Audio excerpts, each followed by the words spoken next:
பெண் பிள்ளைகளுக்கு பாதுகாப்பு இல்லை. ஏரியாவில் இருக்கக்கூடிய வாத்தியார்களை கண்டிக்க துப்பு இல்லை உனக்கு. அவர் இந்த சம்பவத்துக்கு அப்புறம் சொல்லியிருக்காரு, ஆசிரியர்களுக்கு கொடுக்கும் அந்த ஒரு கல்வி சான்றிதழ் வந்து ரத்து செய்வோம் அப்படின்னு. ஏன் இன்ன வரைக்கும் அந்த 3 பேருக்கு ரத்து செய்யலை? 3 ஆசிரியர்களுக்கு ஏன் ரத்து செய்யலை? நேற்றுக்கு ஒருத்தன் ராணிப்பேட்டையில் ஒருத்தன் இது பண்ணியிருக்கானே, ஏன் அவனுக்கு நீ ரத்து செய்யலை? வெறும் வாய் இருக்குன்னு சொல்லி எதையும் பேசக்கூடாது. இது வந்து இது டிஜிட்டல் வேர்ல்டு, மோடி வேர்ல்டு. நீ என்ன செஞ்சாலும் தும்மலா கூட வெளியே வந்துடும். நீ இன்ன வரைக்கும் ஏன் ரத்து பண்ணி அரசாணை வெளியிடலை? ஏன் வெளியிடலை? அப்போ நீ வெறும் வாயளவில் பேசிகிட்டே போவீங்க. நான் அடிக்கிற மாதிரி அடிக்கிறேன், நீ அழுகிற மாதிரி அழுகு. அவர் மாவட்டத்தில் திருச்சியில் அந்த பெண்கள் இருக்க ஐஐடிக்குள்ளே போய் நடந்த பிரச்சனைக்கு இன்ன வரைக்கும் தீர்வு இருக்கா?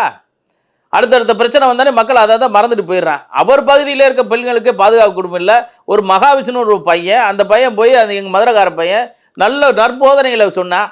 அவனை பிடிச்சி 250 போலீஸை வச்சு நீங்கள் அரெஸ்ட் பண்ணி உள்ளே போட்டீங்களே.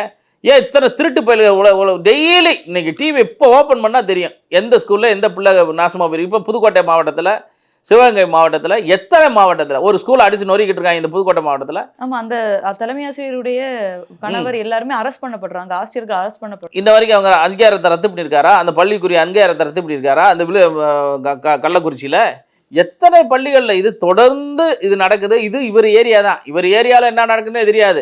ஆனால் என் ஏரியாவில் வந்து மகாவிஷ்ணு ஆட்டம் பண்ணிட்டு, நீ மகாவிஷ்ணுவை பிடிக்க காட்டின ஆர்வத்தை இந்த களவாணி போய் திருட்டு பயல்களை பிடிக்க நீ ஆர்வம் காட்டல. யாரை நம்பி பள்ளிக்கூடத்துக்கு பிள்ளைகளை அனுப்புறது? எந்த பிள்ளைகளை அனுப்ப மாட்டேன்றாங்க பள்ளிக்கூடத்துக்கு. அப்போ நீ என்ன சட்ட ஒழுங்கு நல்லா இருக்குது, தமிழ்நாட்டினுடைய வளர்ச்சி எந்த கொம்பனாலையும் இருக்கும். வளர்ச்சி தான் இங்கே கிழிச்சு நாரி நதங்குழஞ்சிக்கிட்டு இருக்கேன். பூரா காரி துப்பிக்கிட்டு இருக்கானே. இங்கே என்ன வளர்ச்சி இருக்குது? நாட்டில் என்ன நடக்குதுன்னு இந்த நாட்டினுடைய முதல்வருக்கு தெரியாதுங்க. இந்த நாட்டினுடைய முதல்வருக்கு சபரீசனோ உதயநிதி சொல்கிறத வச்சு தான் அவர் பேசுகிறார் மேடையில். பாவம். மற்ற அந்த நாட்டில் என்ன நடக்குது, எவ்வளோ பிரச்சனைகள் போயிட்டுருக்கு, அன்றாட பெண்கள் வாழ தகுதியற்ற நாடாக போய்கிட்டு இருக்கீங்க. இன்றைக்கி ஒரு மருத்துவர் பிள்ளை இந்த விழுப்புரத்தில் டியூட்டி முடிச்சுட்டு போன பிள்ளையை கொண்டு போய் கற்பழிக்கிறான். அவனை கூட்டிகிட்டு போகிறான், அவனை ஹீரோ மாதிரி கட்டுறான் டிவியில். அப்போ இந்த நாட்டில் எங்கே சட்ட ஒழுங்கு இருக்குது? ஒரு பெண் பிள்ளை தனியாக நடக்க முடியுதா? இந்த மகாத்மா காந்தி கனவு இன்ன வரைக்கும் நினைவேறாகாமல் இருக்கே. ஒரு பெண் பிள்ளை என்னைக்கு இரவில் நடந்ததோ அன்றைக்கி தான் நாட்டுக்கு சுதந்திரம் சொன்னார் காந்தி. இன்ன வரைக்கும் ஒரு பிள்ளை இந்த தமிழ்நாட்டில் நடக்க முடியுதா? இந்த தமிழ்நாட்டில் நடக்கிறாங்களோ இல்லையோ? இந்த தமிழ்நாட்டில் என்ன நடக்க முடியலையே?